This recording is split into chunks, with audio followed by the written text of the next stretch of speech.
யாரிடத்தில் நாம் பேசுகிறோம் என்பது மிக மிக கவனமாக இருக்க வேண்டும். இதை எனக்கு புத்தகம் வாசிக்கின்ற பொழுது எனக்கு புரிகிறது. யாரையும் எளிதாக கருதிவிட வேண்டாம். அது யாராக இருந்தாலும் சரி, எளிதாக கருதிவிட வேண்டாம். கூனா கூன். அப்பொழுதுதான் கடமை என்பது என்ன என்று புரிகிறது. யாராவது சொன்னால் தானே புரிகிறது. ஏதேனும் ஒரு விஷயத்தை நினைவுபடுத்தி கொண்டால் தானே புரிகிறது.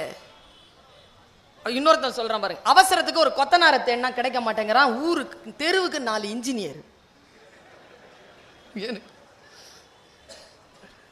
உண்மைதானே? ஒர்க்மேன்ஷிப் இருக்கா இன்னைக்கு? ஒர்க்மேன்ஷிப் எங்க இருக்குது? ஒர்க்மேன்ஷிப்பே இல்லையே. எதற்காக? யாரோ ஒருத்தர் மேடையில் தான் ஒரு நிகழ்ச்சியில சொன்னாங்க, பிரகதீஸ்வரர் ஆலயம். அப்படி சொல்லக்கூடாது, அது பெரிய கோயில். இனிமேல் நாம சொல்லலாம், கொஞ்சம் உஷாரா சொல்லுவோமா? அது பெரிய கோயில் தான். பெருவடி உடை அம்மன் தான், பெருவுடையார் கோயில் தான். ஸ்ரீலாம் கிடையாது, அருள்மிகு தான். உச்சரிக்கணுங்க. அப்படி நம்ம சாமி இல்ல, அது எப்படிங்க? நம்ம சாமி கடா வெட்டிலாம் பொங்க வைப்போம்ல. நம்ம என்ன தயிர் சாதமா வைக்கிறாள்? நம்ம மரபு நான் திருநெல்வேலிக்கு போயிருந்தேங்க. என்ன வார்த்தை பாருங்க, நெல்லையப்பருக்கு அருள்மிகு நெல்லையப்பர். காந்திமதி அம்மா, அவங்க மிஸ்ஸஸ் அங்கேதான் இருக்கிறாங்க. அவங்களுக்கு என்ன பேர் தெரியுமா? அருள் தரு காந்திமதி அம்மன். என்ன சொல்லுங்க இதெல்லாம்? அவர் அருள்மிகு, இந்த அம்மா அருள் தரு. அப்பா அம்மா 2 பேரும் அப்படித்தானே? காசு துட்டு நிறைய இருக்கிறவர் அப்பா, நிறைய காசு தர்றவ அம்மா. இதுதானே மேட்டரு. யோசித்து பார்த்தால் சொற்கள் நமக்குள் வந்து பல வித்தகங்களை ஆற்றுகின்றன. எப்பொழுது அந்த கருத்து வருகின்றது என்றால், வாசிப்பு பழக்கம் இருக்கின்ற பொழுதுதான் வார்த்தைக்கான சூட்சுமம் விளங்குகிறது. வார்த்தைக்கான சூட்சுமம் விளங்க வேண்டும் என்றால் நமக்கு புத்தகங்களை வாசிக்கக்கூடிய பழக்கம் இருக்க வேண்டும். அதே வார்த்தை சித்தர் வலம்புரி ஜான் சொல்லுவார், நீ எந்த புத்தகத்தை புரட்டி புரட்டி படிக்கிறாயோ அதெல்லாம் நல்ல புத்தகம் அல்ல. படிக்கின்ற பொழுதெல்லாம் எந்த புத்தகம் உன்னை புரட்டி புரட்டி போடுகிறதோ அதுதான் நல்ல புத்தகம்னு சொல்லுவாருங்க. படிக்கின்ற பொழுது நம்மை புரட்டி போடுகிறதா, அந்த நூல்களை தேடி வாசியுங்கள், அந்த நூல்களோடு இருங்கள். கேட்பதும் பார்ப்பதும் என்கின்ற விஷயத்தை குறைத்து கொண்டு வாசித்து கற்பனையை வளர்த்து கொள்ளுதல், வாசித்து புரிந்து கொள்ளுதல் என்பதனை நாம் சரியாக சூட்சுமப்படுத்துகின்ற பொழுது நம்முடைய வாழ்க்கையில் சில மாற்றங்கள் நிகழ்வதை நம்மால் கண்கூடாக பார்க்க முடியும். நான் ஒரு 2 செய்திகளோடு நிறைவு செய்கிறேன். யாரோ பேசினாங்க, நான் இப்போ உங்களை ஒரு நிலைக்கு கூட்டிட்டு போறேன், நீங்க அந்த நிலையோடு இருங்க. நான் கூட்டிட்டு போறேன், அந்த நிலையோடு இருங்க. ஒரு வீடு பத்தி எரியுது, சரியா? நீங்க தான் அந்த வீட்டு ஓனர். ஐயோ அம்மான்னு அழுதபடி பார்த்துட்டு இருக்கிறீங்க. உங்க பையன் வரான், அப்பா இந்த வீட்டை வாங்கணும்னு சொல்லிட்டு இருந்தான்லப்பா, அவன் நேத்தே வாங்கிட்டான்ப்பான்னு சொல்றான். டப்புன்னு வேல்யூம் ஆஃப். ஆனா வீடு பத்தி தான் எரியுது. 3வது பையன் ஓடி வந்தான், வீடு வாங்குறேன்னா தான் சொன்னாரு, ரிஜிஸ்ட்ரேஷன் நாளைக்கு தான். மறுபடியும் ஓன்னு அழுறார். நான் ஒண்ணு கேட்கிறேன், வீடு எரிஞ்சிட்டு தானே இருக்கு, எங்க உன் அழுக ஆரம்பிச்சது, ஏன் நின்னுச்சு? கொஞ்சம் விசாரிச்சு பாருங்களேன். எங்க திருவாரூர் சண்முகம் ஐயா இருக்காரு, அவர் ஒரு விஷயம் சொன்னாருங்க, பல நாள் புரியாத பல ரகசியங்கள் புரிஞ்சு போனது எனக்கு. சொற்கள் எனக்கு புதிய சிறகுகளை தருது. என் தாய் எனக்கு தேவதைங்க. என் அம்மா குளிக்கும் போது ஒரு நாள் அப்படி மறைஞ்சு பார்த்துருக்கேன், இங்கே ஏதாவது சட்டை கிட்ட வச்சிருக்கிறாள், பறந்து போயிடுவாளோ தேவதாவ. எங்கள் அம்மா சொல்லுவாங்க, ஒரு வாட்டி என்கிட்ட சொன்னாங்க, சுல்தானா எந்த ஊருக்கு போனாலும் அந்த கடல் இருக்குல்ல, கடல், ஆமாம், அதில் கால் நினைச்சிரு. ஏன்? உன் கால் தொட்ட தண்ணி உலகமெல்லாம் சுத்தண்டி. சிந்தனை பாருங்க. படிக்காதவங்க தான் எவ்வளவு அடுத்த நிலைக்கு உயர்த்தி கொண்டு போகின்ற ஒரு சொல். சண்முகம் வடிவேல் சார் சொல்றாரு, ஒரு பிச்சைக்காரனாங்க, பிச்சை எடுக்கின்ற பிச்சைக்காரர். அவர் ஒரு பிளாட்ஃபார்ம்ல 20 வருஷமா அவருக்கு அங்கதான் ஜாக. ஒரு 60 வயசு கிழவர் இவர் வந்து சேர்ந்த அன்னைக்கு தான் அந்த வீட்டை வாங்கினார். ஒரு வீடு முன்னால 20 வருஷமா அந்த பெரியவருக்கு எது வீடுனா அந்த பால்கனி இருக்குல்ல, அந்த பால்கனில தான் இருப்பாராம். 20 வருஷம் கழிச்சு இந்த பிச்சைக்காரர் இருக்கிறதுல வரும்போதெல்லாம் இது ஏன் வீடு ஏன் வீடுன்னு சொல்ல ஆரம்பிச்சாராம். உங்களுக்கு என்ன புரியுது எனக்கு தெரியல, எனக்கு சில விஷயம் புரிஞ்சிருச்சு. அப்போ அந்த பெரியவர் சண்டை போட்டாராம் அந்த 80 வயசு கிழவர், உனக்கு எவ்வளோ திமிரு இருந்தா என் வீட்டை உன் வீடுன்னு சொல்லுவேன். அப்போ அவர் சொன்னாராம், இங்கே பாரு நீ அங்கே இருக்கிற நான் இங்கே இருக்கிறேன், நான் வரும்போது தான் இந்த வீடு நீ வாங்கின, சரி இது வரைக்கும் நான் கேட்டிருக்கேன், நான் ஏன் நீ அதை உன் வீடுன்னு சொல்கிறேன்னு, என்ன மட்டும் நீ ஏன் கேட்குற? இவ்வளோதாங்க எனக்கு விஷயம் வந்து சேர்ந்தது. ஒன்றை எனது என்று நீ சொல்லுகிறாயே, அந்த எனது என்கின்ற சூட்சுமம் என்ன? எங்கே உனது என்ற ஒரு வார்த்தை வருகிறது, எங்கே அது அற்று போகிறது? எது உன்னை பிணைக்கிறது, எது உன்னை அறுக்கிறது? அந்த வினாடியினுடைய அந்த புள்ளியை விசாரி. பல விஷயங்களுடைய ரகசியம் அவிழும் இடம் இது. நுட்பமா ஒரு வார்த்தை சொல்லவா? ஓஷோவை படித்துக் கொண்டிருந்தேன், 3 மாதத்திற்கு முன்னால் படித்துக் கொண்டிருந்தேன். 3 மாதத்திற்கு முன்னால் என்னை அந்த சொல் வந்து சேர்ந்த பொழுது நான் இருந்த நிலை வேறு, இப்பொழுது நான் இருக்கும் நிலை வேறு. என்னால் அறுதிட்டு சொல்ல முடியும். நல்ல கவனமா கேட்டுக்கோங்க அந்த வார்த்தையை. நுண்ணறிவாளர்கள், புரிஞ்சிருச்சுல? நுண்ணறிவாளர்கள் புத்திசாலிகள். நுண்ணறிவாளர்கள் சூழ்ச்சி செய்வதில்லை. சூழ்ச்சி செய்ய நுண்ணறிவு தேவையில்லை. புத்திசாலிகளுக்கு சூழ்ச்சி அவசியம் இல்லை, புத்திசாலித்தனமே போதுமானது. எங்கே புத்தி கெட்டு போகிறதோ அங்கேதான் சூழ்ச்சி வருகிறது என்று பேசுகிறான் ஓஷோ. புத்தியுடன் இருந்தாலே ஒரு விஷயத்தை சிறப்பா செய்து முடிக்கலாம். ஒரு ரகசியத்தை சொல்றேனா, அன்பா இருங்க, மரியாதை தானா வந்து சேரும். அன்பாக இருப்பது புத்திசாலித்தனம். எங்க அம்மா எல்லா சொத்தையும் எனக்கு எழுதி வச்சுக்கிறாங்க. அவங்களுடைய சொத்தை 80 பவுன் நகை கொடுத்துட்டாங்க எனக்கு. 5 பேரை வச்சுக்கிட்டே கொடுத்தாங்க. எல்லாரும் அதுக்கு எதிர்ப்பு தெரிவிச்சாங்க. என் அண்ணன் கேட்டான் ஏன், எங்க அக்கா கேட்டா இதெல்லாம் நல்லா இல்லைன்னு. என் தங்கச்சி நான் சும்மா சொல்றாங்க நான். என் தம்பி சொன்ன அதெல்லாம் நான் விட்டு கொடுக்க மாட்டேன். எங்க அம்மா எல்லா நகைக்கும் எனக்காகன்னு சொல்லிட்டு எழுதிட்டாங்க. என்ன காரணம்னா அவங்க எனக்கு சொன்ன வார்த்தை என்ன தெரியுமா? அவ ரொம்ப அன்பானவ சொல்லிட்டு ஒரு வார்த்தை சொல்லிச்சிங்க அந்த அம்மா. எனக்கு இது வரைக்கும் தெரியாது, அவங்களுடைய மனசுல அப்படி ஒரு விஷயம் இருந்திருக்கே எனக்கு தெரியாது. அவங்க சொல்றாங்க, இதுவரைக்கும் சுல்தானா சிறிய வயதிலிருந்து இதுவரைக்கும் என்னை எந்த சுமையும் தூக்க விட்டது இல்லை, எந்த சுமையான காரியங்களையும் நான் செய்ய விட்டது இல்லை. நான் செய்கின்ற பொழுது அவள் வந்து பகிர்ந்தெடுப்பாள். நான் கையில ஏதாவது வெயிட் தூக்கிட்டு போனா உடனே அவ வந்து வெயிட் தூக்குவா. சொல்லிட்டு சொல்றாங்க, எந்த ஒரு குழந்தை தன் தாய் தகப்பனின் கையில் இருந்து சுமையை தன் கைக்கு மாற்றிக்கொள்கிறதோ அந்த குழந்தை அந்த பெரியோர்களை முதிர்கின்ற வரைக்கும் பாதுகாக்கும். எந்த ஒரு பெற்றோர் தன் குழந்தை சுமைகளை தூக்கிவிடக் கூடாது என்று போய் அதை எடுத்துக்கொள்கிறீர்களோ நீங்கள் முதிர முதிர அவர்களை நீங்கள் தான் பார்த்து கொள்ள வேண்டும். இது என் தாய் சொன்னா. அப்பதான் நான் சொன்னேன், அறிவினால் ஆகுவதுண்டோ பிரிதின் நோய் தன்னோய் போல் போற்றா கடை. அன்பினால் ஆகுவது உண்டோன்னு சொல்லாம ஏன் அறிவினால் ஆகுவது உண்டோன்னா, அம்மா அப்பா இருந்தாங்கன்னா அவங்க வெயிட்டை கைக்கு மாத்திக்கோங்க, சொத்து கிடைக்கும். அன்பாக இருப்பது புத்திசாலித்தனம். அன்பாக இருப்பது புத்திசாலித்தனம். அடித்து பிடுங்க முடியாது, அன்பாக இருந்தால் தானே தந்து விடுவார்கள் என்பதுதானே மனித மனதினுடைய ரகசியம். இது படிச்சாதானே புரியுது. பல கேள்விகளுக்கான பதில் புரியுகின்ற இடங்களாக புத்தகங்கள் திகழ்கின்றன. ரொம்ப ஆழமா யோசிச்சா எனக்கு ரொம்ப நெருக்கமா இருக்கு, நேரம் ரொம்ப நெருங்கிக்கிட்டே இருக்கு, நீங்கள் ஆர்வமாக இருக்கிறீர்கள். சமீபத்தில் நான் சுகுமாரனுடைய ஒரு கவிதையை படித்தேன். கொஞ்சம் கடுமையா இருக்கிற மாதிரி இருக்கும், முடிந்தால் புரிந்து கொள்ளுங்கள் என்கின்ற பிரார்த்தனையோடு இந்த கவிதையை சொல்கிறேன். யாரையும் எளிதாக கருதிவிட வேண்டாம், யாரையும் எளிதாக கருதிவிட வேண்டாம். அது யாராக இருந்தாலும் சரி, எளிதாக கருதிவிட வேண்டாம். கூன் விழுந்திருந்தாள் முதுகில், கூனிக்கு கூன் விழுந்திருந்தது.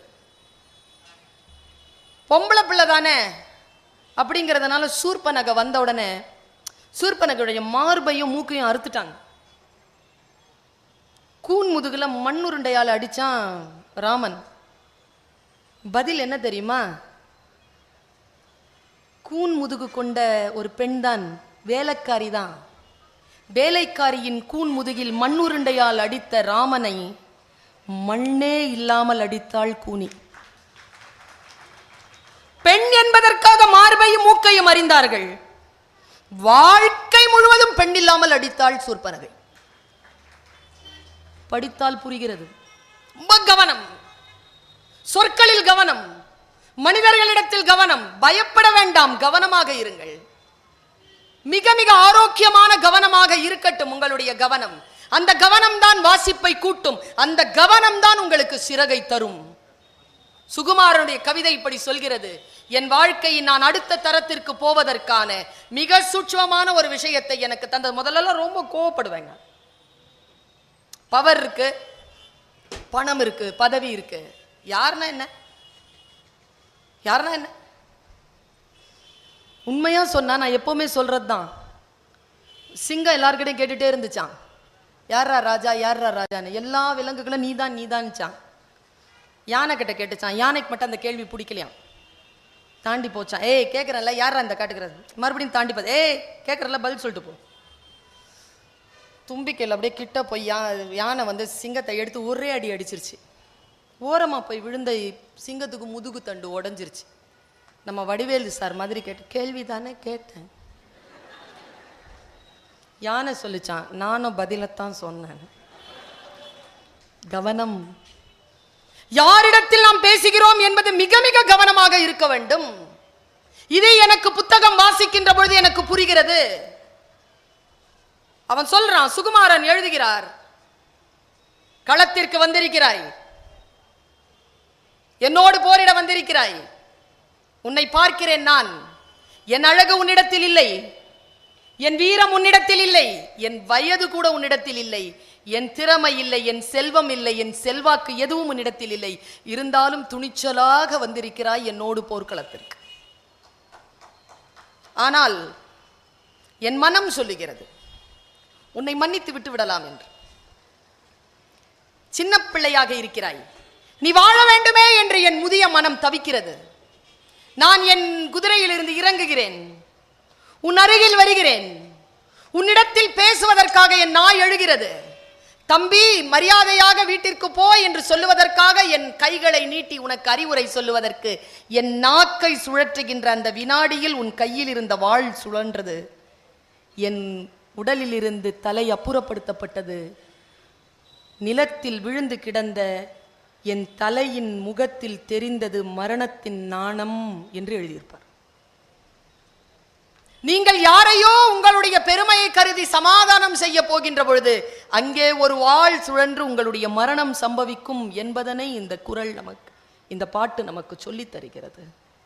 கவனமாக இருத்தல் சாதாரணம் இல்லைங்க. இந்த மேடைக்கு வந்து நின்று பேசுவது, 9 மணிக்கு ஒரு பெண் வந்து நின்று பேசுவது, நாளைக்கு கடமையுடன் இருக்கக்கூடியவள், குடும்பத்தோடு இருக்கக்கூடியவள் வந்து நின்று பேசுவது சுலபம் அல்ல.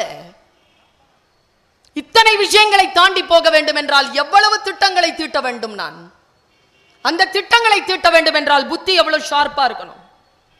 இது எல்லாம் எங்கிருந்து கிடைக்கிறது?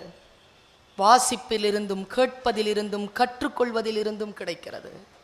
வாசிப்பை சரியாக வைத்துக் கொண்டு கற்றலை நிதானமாக வைத்துக் கொண்டால் எகிர வேண்டிய இடத்தில் எகிரி, எட்ட வேண்டியதை எட்டி பறித்து கொண்டு போய்கொண்டே இருக்கலாம். பல நேரங்களில் நமக்கு சில விஷயங்கள் புரிந்து போகாமல் போகிறது. 2 நிமிடங்கள் உண்டு. 8:28. இந்த உலகத்திலேயே என்ன கேட்டா மனிதனுடைய முதல் கண்டுபிடிப்பு என்ன தெரியுமா? நெருப்புன்னு சொல்லுவாங்க, ஆடைன்னு சொல்லுவாங்க. இல்லைங்க இல்லைங்க, நேரம்னு சொல்றாரு சார். கிடையாது. எது தெரியுமா மனிதனுடைய முதல் கண்டுபிடிப்பு? ஃபர்ஸ்ட்.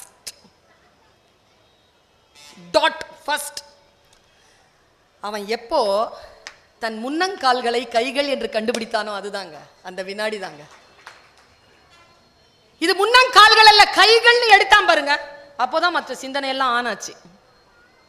இந்த சிந்தனையினுடைய அந்த ட்ரிகர் வருது இல்ல, யோசிக்க ஆரம்பிக்குது இல்ல, உங்க பிள்ளை உங்களை இப்படி கவனமா பார்க்கதில்ல, அந்த வினாடியிலே தெரிஞ்சிடணும் அவன் வேற ஏதோ ஒரு நிலைக்கு வந்துகிட்டு இருக்கான். மனைவி இப்படி பார்க்கறானா புரிஞ்சுக்கிட்டான்னு அர்த்தம்.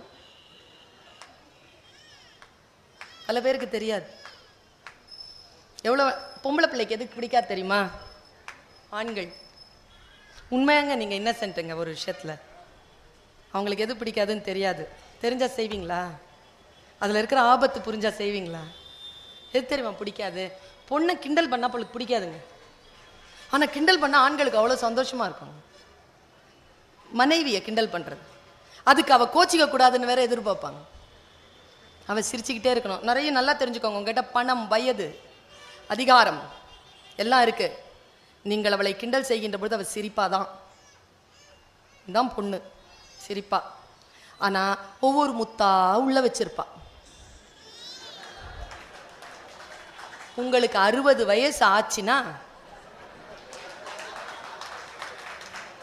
உஷாரா இருந்துருங்க. 25 வயசுல உஷாரா இருங்க. பல நேரங்களில் தெரியாமலும் புரியாமலும் தான் பிழைகள் நடக்கின்றன. அறியாமையினால் பிழை நடக்கிறது. அது நேர்ந்திடாமல் இருக்க வேண்டும் என்றால் சில பல தெளிவுகள் இருக்க வேண்டும். நான் ஒரு வாசகத்தை சொல்லுகிறேன். உள்ளவனுக்கு தரப்படும், பைபிள், உள்ளவனுக்கு தரப்படும், இல்லாதவனிடம் இருப்பதும் எடுத்துக்கொள்ளப்படும். புரிஞ்சுதா? எனக்கு புரியல. ஏங்க, இல்லாதவனுக்கு இருக்கிறவங்க கிட்ட எடுத்து கொடுக்கணும், அதானங்க? இருக்கிறவனுக்கு கொடுக்கணுமா? இல்லாதவங்க கிட்ட இருக்கிறத எடுத்துடணுமா? இது என்னன்னே தெரியலீங்க. பைபிள் இதை சொல்கிறது. என்ன சொல்லுச்சு தெரியுமா? நான் தான் சொல்றேன். பைபிளை வாசிப்பதற்கு அவசியம் இல்லை. பிரமாதங்க பைபிள். ஆறுமுக நாவலர் எழுதியிருக்கிறாரு. என்ன சொல்லுங்க, எங்கிருந்து தான் அந்த சொற்கள் அந்த பேனாலிருந்து வழிஞ்சுதோ. அவர் ஒரு சைவ பெரியவர். கடைசி வரைக்கும் அவர் கிறிஸ்துவராக மாறவே இல்லை என்பது வரலாறு. அவர் சைவராகவே இருந்தார் என்பது வரலாறு. அவர் எழுதியது தான் இன்றைக்கு எல்லோரும் கையில் வைத்து வாசித்துக் கொண்டிருக்கக்கூடிய பைபிள் தமிழாக்கம். வாசிச்சு பாருங்க. என்ன சொல், என்ன சொல் தெரியுமா? அது அந்த சொல் எனும் சிறகில் ஏறி, மொழி என்ற சிறகில் ஏறி அந்த புத்தகத்தையே சிறகாக்கி கொண்டு பறக்கிறேன் நான். ஒரு முதலாளி இருந்தாராம். ஊருக்கு போகும்போது ஒரு சிஷ்ய கொடியை கூப்பிட்டு, இந்தாப்பா காசு கொஞ்சம் இருக்குது வச்சுக்க, நான் வரும்போது எனக்கு கொடுப்பேன். போயிட்டான். அடுத்தவங்ககிட்டையும் கொடுத்தாராம், வச்சுக்க. அடுத்தவங்ககிட்டையும் கொடுத்தாராம், வச்சுக்கன்னு. 6 மாதம் கழிச்சு வந்தார். என்னப்பா? முதல் ஆளை கூப்பிட்டாராம். சார், நீங்கள் 4 காசு கொடுத்தீங்க, நான் தொழிலில் போட்டு 8ஆ மாற்றிருக்கேன் தாங்க சார். கொஞ்சமாக கொடுத்தேன், அதை நீ இரட்டிப்பாக்கி தந்திருக்கிறாய். உன்னை சகல விஷயங்களுக்கும் அதிகாரியாக்குவேன். ஆண்டவரின் வாக்குத்தத்தம். அடுத்த பையன், என்னப்பா சார், நீங்க 2 காசு கொடுத்தீங்க, நான் 4ஆ மாத்திட்டேன் சார். இன்னும் கொஞ்சமாக கொடுத்தேன், அதை நீ இரட்டிப்பாக்கினாயா? இந்தா, உனக்கும் சகல விஷயங்களையும் உனக்கு அதிகாரியாக்குகிறேன். 3ஆவது ஆளு நம்மள மாதிரி ஒருத்தன் வந்து, என்னப்பா சார், நீங்க 1 ரூபா கொடுத்தீங்களா? ஆமா. நீங்க வேற கோவக்காரரா? சரி. வந்து அந்த காசு எங்கன்னு கேட்டீங்கன்னா, அதுக்கு பத்திரமா பொதிச்சு வச்சுட்டேன். சரி, இந்தாங்க உங்க காசு அப்படின்னு 1 ரூபா கொடுத்தாராம். ஆண்டவர் சொன்னாராம், கொடுத்த காசை உழைத்து முன்னேற்றாமல், கொடுக்கப்பட்ட ஆசீர்வாதத்தை இரட்டிப்பாக்கி கொள்ளாமல், அதை அப்படியே புதைத்து வைத்து, நான் கோபக்காரன், என்னிடத்தில் பட்டயம் இருக்கிறது என்று என் மீது பழி போட்டு நீ தப்பிக்க பார்க்கிறாயா சோம்பேறியே, உன் கையில் இருக்கின்றதையும் நான் பறித்துக் கொள்கிறேன். அந்த 1 ரூபாயும் பறிச்சுக்கிட்டாராம். இப்ப புரியுதா? உழைப்பும் உண்மையும் நேர்மையும் உள்ளவர்களுக்கு இன்னும் கொடுக்கப்படும், அது இல்லாதவர்களிடம் இருந்து இருப்பதும் எடுத்துக்கொள்ளப்படும் என்று பேசுகிறது பைபிள். வார்த்தைகள் புரிகின்ற பொழுது என் நேசத்திற்குரியவர்களே, உறவுகளே, சிறகு முளைத்து நாம் வான வீதியில் பறக்கிறோம். வானம் பூமி என்பதுதான் அளவிற்குரியது. வானம் என்பது எல்லைகளற்றது. எல்லைகளற்ற இந்த பிரபஞ்சத்தை புரிந்து கொள்ள வேண்டும் என்று சொன்னால் நமக்கு சில பல நூல்களினுடைய ஆக்கங்கள் தேவைப்படுகின்றன. அதிலிருந்து வார்த்தைகளை சிறகாக எடுத்துக்கொண்டு, அதிலிருந்து சிந்தனைகளை சிறகாக எடுத்துக்கொண்டு சிகரத்தை தொட வேண்டும் என்கின்ற வேட்கையோடும் வேண்டுதலோடும் வாய்ப்பளித்தமைக்கு நன்றி பாராட்டி விடை பகிர்கிறேன்.